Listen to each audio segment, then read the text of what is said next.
അവന്റെ പാപമോചനം ലഭിച്ചവരിൽ നമ്മെല്ലാം അല്ലാഹു തആല ഉൾപ്പെടുത്തുമാറാകട്ടെ. ഏറ്റവും ശ്രേഷ്ഠമാക്കപ്പെട്ട ഫർദ് നമസ്കാരം, ഏറ്റവും അല്ലാഹുവിന് ഇഷ്ടപ്പെട്ട നമസ്കാരം, അത് വെള്ളിയാഴ്ച ദിവസത്തെ ജമാഅത്തായിട്ടുള്ള സുബഹി നമസ്കാരമാണ്. ഹബീബായ റസൂലുള്ളാഹി സ്വല്ലല്ലാഹു അലൈഹി വസല്ലം അതാണ് നമ്മൾ ഇപ്പോൾ നമസ്കരിച്ചത്. അല്ലാഹു നമുക്കതിനുള്ള തൗഫീഖ് നൽകി അല്ലാഹു അത് കബൂലാക്കുമാറാകട്ടെ. പരിശുദ്ധ ഖുർആൻ അതിന്റെ പഠനത്തിന്റെ പാരായണ ശാസ്ത്രത്തിന്റെ ഏറ്റവും പ്രധാനപ്പെട്ട നിയമങ്ങളാണ് നമ്മൾ പറഞ്ഞുകൊണ്ടിരിക്കുന്നത്. അതിൽ സാക്കിനായ നൂനിന്റെയും തൻവീനിന്റെയും നിയമങ്ങൾ ഇന്നലത്തെ ക്ലാസ്സോടുകൂടി അത് നമ്മൾ മുഴുവൻ പറയുകയുണ്ടായി. 4 നിയമങ്ങളാണ്. ഇതൊരു 10 രൂപത്തിൽ ഞാൻ തുടക്കത്തിലെ പറഞ്ഞു തന്നിരുന്നു. ആർക്കെങ്കിലും ഓർമ്മയുണ്ടോ? അത് ഹസ്ബി റബ്ബി അല്ല, അത് അക്ഷരങ്ങളുടെ. നൂനിൻ ഹുക്മുകൾ 4 തൻവീനിനും ഈ വിധിയാണ്. ഇദ്ഹാറും ഇദ്ഗാമുകളും ഇഖ്ലാബും ഇഖ്ഫാ ഇവയാണ്. 4 നിയമങ്ങൾ 10 രൂപത്തിൽ തുടക്കത്തിൽ പറഞ്ഞിരുന്നു. ആ 4 നമ്മൾ പറഞ്ഞു. നൂനിൻ ഹുക്മുകൾ 4 തൻവീനിനും ഈ വിധിയാണ്. ഇദ്ഹാറും ഇദ്ഗാമുകളും ഇഖ്ലാബും ഇഖ്ഫാ ഇവയാണ്. 1 ഇദ്ഹാർ, 2 ഇദ്ഗാം, 3 ഇഖ്ലാബ്, 4 ഇഖ്ഫാ. 4 കഴിഞ്ഞു. അത് 4 ഇൻഷാ അല്ലാഹ് കൃത്യമായി പരിശീലിക്കണം. അതിന്റെ പരീക്ഷ ഉണ്ടാകും. അടുത്തൊരു പ്രധാനപ്പെട്ട 3 നിയമങ്ങൾ കൂടി കഴിഞ്ഞാൽ ഇൻഷാ അല്ലാഹ് അതിന്റെ ഒരു പരീക്ഷ നമുക്ക് നടത്താം. അപ്പോ ഇദ്ഹാർ വെളിവാക്കി ഉച്ചരിക്കും. ഇത്രേ പഠിക്കാറുള്ളൂ. ആ 4 പേരും അതിന്റെ അർത്ഥവും അതിന്റെ അക്ഷരങ്ങളും പഠിച്ചാൽ മതി. 4 പേരെല്ലാവരും പഠിച്ചില്ലേ? ഇദ്ഹാർ, ഇദ്ഗാം, ഇഖ്ലാബ്, ഇഖ്ഫാ. ഇദ്ഹാർ എന്ന് പറഞ്ഞാൽ അർത്ഥം എന്താ? വെളിവാക്കി ഉച്ചരിക്കുക. ഇദ്ഗാം എന്ന് പറഞ്ഞാൽ മെർജ് ചെയ്യുക, ചേർത്ത് ഉച്ചരിക്കുക. ഇഖ്ലാബ് എന്ന് പറഞ്ഞാൽ മീമാക്കി മറിച്ച് മണിച്ചുച്ചരിക്കുക. ഇഖ്ഫാ എന്ന് പറഞ്ഞാൽ മറച്ച് മണിച്ചുച്ചരിക്കുക. അതെന്റെ സ്റ്റാറ്റസിൽ ഞാനത് പിക്ചറാക്കി ഇട്ടിട്ടുണ്ട് ഗ്രൂപ്പുകളിൽ. അപ്പൊ അത് നോക്കിയാൽ മനസ്സിലാക്കും. ഇനി അതിന്റെ അക്ഷരങ്ങളും കൂടി പഠിച്ചാൽ മതി. അത് നിയമം നമ്മുടെ ഈ വെള്ളയിലാണ്. ഇദ്ഹാറിന്റെ അക്ഷരം എത്രയാ? 6 ഹൽക്കിന്റെ അക്ഷരം. ഇദ്ഗാമിന്റെ അക്ഷരം എത്രയാ? അതും 6 എർമലൂന. ഇഖ്ലാബിന്റെ അക്ഷരം എത്രയാ? 1 ബാ. ഇഖ്ഫാന്റെ എത്ര അക്ഷരമുണ്ട്? 15 അക്ഷരമുണ്ട്. പക്ഷെ അത് പഠിക്കണ്ട. ഈ 6 12 13 അക്ഷരത്തിൽ പെടാത്തതെല്ലാം ഇഖ്ഫാന്റെ അക്ഷരമാണ്. അപ്പൊ ഇത്രയുമാണ് സാക്കിനായ നൂനിന്റെ തൻവീനിന്റെ നിയമം. ഇനി അടുത്തത് പ്രധാനപ്പെട്ട അതുപോലെ തന്നെ നിയമമാണ് സാക്കിനായ മീമിന്റെ നിയമം. ഖുർആനിൽ പ്രധാനമായും അക്ഷരങ്ങൾക്ക് ശേഷമുള്ള നിയമത്തിൽപ്പെട്ട ഒരു നിയമം സുക്കൂനുള്ള നൂനിന്റെ തൻവീനിന്റെ നിയമമാണ്. അത് 4. അടുത്ത പ്രധാനപ്പെട്ട നിയമമാണ് സുക്കൂനുള്ള മീമിന്റെ നിയമം. അപ്പൊ നമ്മൾ ആദ്യം പഠിച്ച സുക്കൂനുള്ള നൂനിന്റെ 4 നിയമമാണ്. ഈ സുക്കൂനുള്ള മീമ് ഖുർആനിൽ എവിടെ വന്നാലും, സുക്കൂനുള്ള മീമ് ഖുർആനിൽ എവിടെ വന്നാലും അതിനുശേഷം നിയമം ഉണ്ടാകും. സുക്കൂനുള്ള മീമ് ഖുർആനിൽ എവിടെ വന്നാലും അതിനുശേഷം നിയമം ഉണ്ടാകും. അത് നമ്മുടെ ഹൃദയത്തിൽ വേണം. സുക്കൂനുള്ള നൂനോ തൻവീനോ എവിടെ വന്നാൽ അതിനുശേഷം നിയമം ഉണ്ടെന്ന് നമ്മൾ പറഞ്ഞിട്ടാണ് നമ്മൾ ഈ നിയമങ്ങൾ പഠിച്ചത്. സുക്കൂനുള്ള നൂനോ തൻവീനു ശേഷം എവിടെ ഖുർആനിൽ നോക്കിയാലും 4 നിയമം ഉണ്ടെന്ന് പറഞ്ഞാൽ നമ്മൾ പഠിച്ചത്. അതുപോലെ സുക്കൂനുള്ള മീമ് എവിടെ ഖുർആനിൽ വന്നാലും അതിനുശേഷം 3 നിയമം ഉണ്ടാകും. എത്ര നിയമം ഉണ്ടാവും? 3 നിയമം. സുക്കൂനുള്ള മീമിന് എത്ര നിയമമുണ്ട്? 3 നിയമമാണ്. അപ്പോ 3 നിയമം നമ്മൾ പറഞ്ഞ ആ വാക്കുകൾ തന്നെയാണ്. 1 ഇദ്ഗാം, 2 ഇഖ്ഫാ, 3 ഇദ്ഹാർ. സുക്കൂനുള്ള മീമിന് ഈ 3 നിയമമാണ്. 1 ഏതാണ്? ഇദ്ഗാം, 2 ഇഖ്ഫാ, 3 ഇദ്ഹാർ. നമ്മൾ പറഞ്ഞ അതേ അർത്ഥവുമാണ് അതിന്. അപ്പൊ പേരും അർത്ഥവും ഇനി രണ്ടാമത് പഠിക്കേണ്ട ആവശ്യമില്ല. അക്ഷരം മാത്രം പഠിച്ചാൽ മതി. സിമ്പിൾ. പേരും അർത്ഥവും പഠിക്കേണ്ട ആവശ്യമില്ല. നേരത്തെ പറഞ്ഞ അതേ പേരും അതേ അർത്ഥവും തന്നെയാണ്. ഇപ്പൊ സുക്കൂനുള്ള മീമിന് 3 നിയമം. 1 ഇദ്ഗാം, മെർജ് ചെയ്യുക എന്നതിന്റെ അർത്ഥം. 2 ഇഖ്ഫാ, മറച്ചു പിടിച്ച് ഉച്ചരിക്കുക. 3 ഇദ്ഹാർ. അതൊരു പദ്യ രൂപത്തിൽ പറഞ്ഞാൽ അതിന്റെ നിയമം അക്ഷരസഹിതം ഞാൻ പറയാം. സാക്കിനായ മീമിന് ശേഷം മീമു വന്നാൽ ഇദ്ഗാമ, ബാഉ വന്നാൽ ഇഖ്ഫാ, ബാക്കി വന്നാൽ ഇദ്ഹാർ. സാക്കിനായ മീമിന്റെ നിയമം കഴിഞ്ഞു. സാക്കിനായ മീമിന് ശേഷം മീമു വന്നാൽ ഇദ്ഗാമ, ബാഉ വന്നാൽ ഇഖ്ഫാ, ബാക്കി വന്നാൽ ഇദ്ഹാർ. ഇത്രയേ ഉള്ളൂ മീമിന്റെ നിയമം. അപ്പൊ മീമിന് ശേഷം, സുക്കൂനുള്ള മീമിന് ശേഷം മീമു വന്നാൽ ഇദ്ഗാം, ഒരു മീമിന് ശേഷം അടുത്ത മീമു വന്നാൽ ഇദ്ഗാം ചേർത്ത് മണിച്ചുച്ചരിക്കുക. രണ്ടാമത്തത് സാക്കിന മീമിന് ശേഷം ബാഉ വന്നാൽ ഇഖ്ഫാ, ബാഉ വന്നാൽ ഇഖ്ഫാ, ബാക്കി വന്നാൽ ഇദ്ഹാർ. മീമോ ബാപ്പോ അല്ലാത്ത ഏത് വന്നാലും ഏതാ? ഇദ്ഹാർ ഒഴിവാക്കി വെച്ചിരിക്കും. നമുക്ക് ഉദാഹരണത്തിലേക്ക് നോക്കിക്കഴിഞ്ഞാൽ സൂറത്തുൽ ഫീലിൽ ഈ മീം സാക്കിന്റെ നിയമം. സൂറത്തുൽ ഫീൽ അറിയോ? സൂറത്തുൽ ഫീൽ അലം തറ കൈഫ. സൂറത്തുൽ ഫീൽ എന്ന് പറഞ്ഞാൽ അതിന്റെ അർത്ഥം അറിയോ? ഫീലിംഗ്സ് ആണ്. ആന. സൂറത്തുൽ ഫീൽ എന്ന് പറഞ്ഞാൽ എന്താ? ആന എന്നാണ്. ആനയെ കുറിച്ച് പറയുന്ന പാഠമല്ല, ആനയെ കുറിച്ച് പറയുന്ന അധ്യായമാണോ?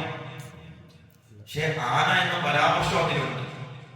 യഥാർത്ഥത്തിൽ അബ്രഹത്തിന്റെ ആളുകളെ അല്ലാഹു തആല നശിപ്പിച്ച സംഭവമാണ് സൂറത്തുൽ ഫീലിലൂടെ പറയുന്നത്. പക്ഷെ അബ്രഹത്തിന്റെ പടയാളികളിൽ ഏറ്റവും കൂടുതൽ ഉണ്ടായിരുന്നത് ആരായിരുന്നു? ആനകളായിരുന്നു. 60ഓളം ആനകളുമായിട്ടാണ് അന്ന് പുറപ്പെട്ടത്. അറബികൾക്ക് ഈ ആനയുമായിട്ടുള്ള യുദ്ധം വലിയ വശമില്ല. യുദ്ധമൊക്കെ അറിയാമെങ്കിലും ആനയുമായിട്ട് യുദ്ധം ചെയ്യാൻ അറബികൾക്ക്, ഖുറൈശികൾക്ക് വശമില്ലായിരുന്നു. അപ്പൊ അതാണ് ആനയെ പ്രത്യേകം എടുത്തതിന്റെ എന്ന് പറയുന്നത്. അസ്ഹാബുൽ ഫീൽ, അലം തറ കൈഫ ഫഅല റബ്ബുക ബി അസ്ഹാബിൽ ഫീൽ. ആനയുടെ ആളുകളെ അല്ലാഹു തആല എന്ത് ചെയ്യുന്നുവെന്ന് നിങ്ങൾ കണ്ടു. അപ്പോ ഈ യമനിലെ ഒരു രാജാവായിരുന്നു അബ്രഹത്ത് എന്ന് പറയുന്നത്. യമനിലെ രാജാവാണ് അബ്രഹത്ത്. അബ്രഹത്ത് എന്ത് ചെയ്തു?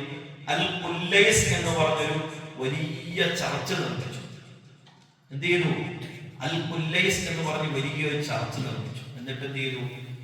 ഇനി ആരും കഅബയിലേക്ക് പോകാൻ പാടില്ല, എല്ലാവരും എങ്ങോട്ട് വരണം? ആ ചർച്ചിലേക്ക് വരണം. ലോകത്തുള്ള എല്ലാവരും എങ്ങോട്ട് വരണം? ആ അൽ ഖുല്ലൈസ്, വലിയ ചർച്ച അദ്ദേഹം നിർമ്മിച്ചത്, ആ അൽ ഖുല്ലൈസിലേക്ക് വരണം എന്ന് അദ്ദേഹം ചെയ്തു, വിളംബരം ചെയ്തു. പക്ഷെ ആരെങ്കിലും പോവോ? ഒറ്റ മനുഷ്യൻ പോയില്ല. അവസാനം കഅബ തകർക്കാൻ ഇങ്ങനെ അദ്ദേഹം ഇങ്ങനെ നിശ്ചയിച്ചപ്പോ അതറിഞ്ഞിട്ട് ഒരു മനുഷ്യൻ എന്ത് ചെയ്തു? ആ അൽ ഖുല്ലൈസ് ചർച്ചിൽ കയറി മൂത്രമൊഴിച്ചു വെച്ചു. തകർത്തിട്ടെങ്കിലും ആള് വരട്ടെ. അപ്പൊ അബ്രഹത്തിന് വല്ലാത്ത ദേഷ്യം പിടിച്ചിട്ടാണ് ഈ ആനകളെയുമായിട്ട് അബ്രഹത്ത് വരുന്ന. 60ഓളം ആന ഉണ്ടായിരുന്നു. ഇതിൽ ഏറ്റവും വലിയ ആനയുടെ പേര് ഖുർആൻ പറയുന്നുണ്ട്. ഖുർആന്റെ വിശദീകരണത്തിൽ മഹ്മൂദ് എന്നാണ് പേര്. അങ്ങനെ വലിയ ആനകളുമായിട്ട് അദ്ദേഹം പുറപ്പെട്ടു. ആ ആനകളെ അല്ലാഹു എന്തുകൊണ്ട് നശിപ്പിച്ചു? അത് പറയാനാണ് ഞാൻ പറഞ്ഞത്. എന്തുകൊണ്ട് ആനകളെ അല്ലാഹു നശിപ്പിച്ചത്? അബാബീൽ പക്ഷി എന്ന് പറഞ്ഞാൽ ചെറിയ പക്ഷിയാണ്. ആ ചെറിയ പക്ഷിയുടെ ചുണ്ടിൽ ചെറിയ കല്ലുകളുമായിട്ടാണ് അല്ലാഹു തആല പറഞ്ഞയച്ചത്. അസുഫിൻ മഖ്കൂൽ എന്ന് അവസാനം പറഞ്ഞു. എന്താണ്? ചവച്ചരയ്ക്കപ്പെട്ട വൈക്കോല് പോലെ അല്ലാഹു തആല ആക്കിക്കണം. അല്ലാഹു തആല പല ശത്രുക്കളെയും പല രീതിയിലാണ് നശിപ്പിച്ചേക്കുന്നത്. ബദറിൽ അല്ലാഹു തആല എങ്ങനെ ശത്രുക്കളെ നശിപ്പിച്ചത്? അബാബീൽ പക്ഷികളെ അയച്ചിട്ടാണ്. പിന്നെ എന്തുകൊണ്ടാണ്? മലക്കുകളെ ഇറക്കിയിട്ടാണ്. എത്ര മലക്കുകളെ ഇറക്കി? 5000-ഓളം മലക്കുകളെ അല്ലാഹു തആല ഇറക്കി. അവിടെ വേറൊരു കാര്യം കൂടിയുണ്ട്. 5000-ഓളം മലക്കിറങ്ങിയപ്പോ ചില ചരിത്രങ്ങൾ കാണാം. അവിടെ 11,000-ഓളം പിശാചുക്കളാണ്, ശൈത്താന്മാർ. 5000 മലക്കുകൾ ഇറങ്ങിയപ്പോ അവിടെ എത്ര ശൈത്താന്മാർ ഇറങ്ങി? 11,000-ഓളം പിശാചുക്കൾ, ശൈത്താന്മാർ അവിടെ ഇറങ്ങി എന്നാ പറയുന്നത്. ശൈത്താൻ ഇബ്ലീസ് ശത്രുക്കളുടെ ഇടയിൽ ആരുടെ കോലത്തിലാവുന്നറിയോ? ഇബ്ലീസ് നേതാവായിട്ട് വന്നു. ആരുടെ കോലത്തിലാ വന്നെന്നറിയോ? സുറാഖത്ത് ഇബ്നു മാലിക്കിന്റെ കോലത്തിലാ വന്നു. ഞാൻ നിങ്ങളോടൊപ്പം ഉണ്ട്, ഞാൻ നിങ്ങളുടെ മുന്നിലുണ്ടെന്ന് പറഞ്ഞ അദ്ദേഹം എന്ത് ചെയ്തു? സുറാഖത്ത് ഇബ്നു മാലിക്കിന്റെ രൂപത്തിൽ വന്ന. പക്ഷേ മലക്കുകളെ കണ്ടപ്പോൾ പേടിച്ചോടി. അപ്പൊ അബൂജഹൽ പിടിച്ചു നിർത്തി എന്നാ പറഞ്ഞ ശൈത്താൻ സുറാഖത്തിന്. ഞാൻ കാണുന്നത് നിങ്ങൾ കണ്ടിരുന്നെങ്കിൽ നിങ്ങൾ ഇവിടേക്ക് നിൽക്കില്ലായിരുന്നു എന്ന് പറഞ്ഞ് സുറാഖത്ത് ഇബ്നു മാലിക്കിന്റെ കോലത്തിൽ വന്ന പിശാച് എന്നാണ് പറയപ്പെടുന്നത്. അപ്പോ അത്രയേറെ അല്ലാഹു മലക്കുകളെ കൊണ്ട് ശത്രുക്കളെ പരാജയപ്പെടുത്തി. അതിനുമുമ്പ് വെള്ളത്തെ കൊണ്ട് പരാജയപ്പെടുത്തിയിട്ടുണ്ട്. പല കാര്യങ്ങളെ കൊണ്ടും അല്ലാഹു തആല പരാജയപ്പെടുത്തിയിട്ടുണ്ട്. അല്ലാഹു തആല ഭൂമിയുടെയും ആകാശത്തിന്റെയും മുഴുവൻ അധിപനാണ്. അല്ലാഹുക്ക് എന്തെങ്കിലും ഒരു തടസ്സങ്ങളുണ്ടോ? വെള്ളപ്പൊക്കം ഉണ്ടായപ്പോൾ നമ്മൾ പറഞ്ഞു മലയുടെ മുകളിലാണ്, നമുക്കൊരു ബുദ്ധിമുട്ടുണ്ടാവില്ല. പക്ഷെ നമുക്ക് ബുദ്ധിമുട്ടുണ്ടായോ? വെള്ളം എത്താത്തടുത്ത് അല്ലാഹു തആല എന്ത് വരുത്തി? ഉരുൾപൊട്ടൽ വരുത്തി, ഇല്ലേ? വെള്ളം കയറാത്ത സ്ഥലത്ത് അല്ലാഹു തആല എത്ര ഉരുൾപൊട്ടലുകൾ ഉണ്ടാക്കി. അല്ലാഹുക്ക് നശിപ്പിക്കാൻ ഉദ്ദേശിച്ചാൽ വല്ല തടസ്സമുണ്ടോ? ഇല്ല. അതൊക്കെ നമ്മുടെ ഹൃദയത്തിലേക്ക് വരണം. അല്ലാഹു ഇന്നല്ലാഹ അലാ കുല്ലി ഷൈഇൻ ഖദീർ. അല്ലാഹു എല്ലാത്തിനും കഴിവുള്ളവനാണ്. അപ്പോൾ അത് ഈ സൂറത്തുൽ ഫീലിലൂടെ അല്ലാഹു തആല നമ്മോട് ഉത്ബോധിപ്പിക്കുന്നുണ്ട്. അതില് ആയത്തോതി ഇങ്ങനെ വരുമ്പോ തർമീഹിം ബിഹിജാറത്തിൻ മിൻ സിജ്ജീൽ, തർമീഹിം ബിഹിജാറത്തിൻ മിൻ സിജ്ജീൽ, തർമീഹിം ബിഹി, തർമീഹിം ബിഹിജാറത്തിൻ, തർമീഹിം ബിഹിജാറത്തിൻ. തർമീഹിം എന്ന് പറയുമ്പോൾ സുക്കൂനുള്ള മീം വന്നു, അതിനുശേഷം എന്ത് വന്നു? ബാബ് വന്നു. അപ്പൊ അവിടെ എന്താണ് നിയമം? ഇഖ്ഫാ ആണ്. അവിടെ എന്താണ് നിയമം? ഇഖ്ഫാ ആണ്. ആ മീം സാക്കിനെ മറച്ചു പഠിക്കണം. തർമീഹിം ബിഹിജാറത്തിൻ. അതുപോലെ സൂറത്തുൽ ഖുറൈശിലുണ്ട്. സൂറത്തുൽ ഖുറൈശ് ചെറിയൊരു സൂറത്താണ്, ഒരുപാട് പ്രത്യേകതകളുള്ള സൂറത്താണ്. അതില് ഈ മീം സാക്കിന്റെ നിയമമുണ്ട്. ലീലാഫി ഖുറൈശിൻ ഈലാഫിഹിം റിഹ്ലതശ് ശിതാഇ വസ്സൈഫ്.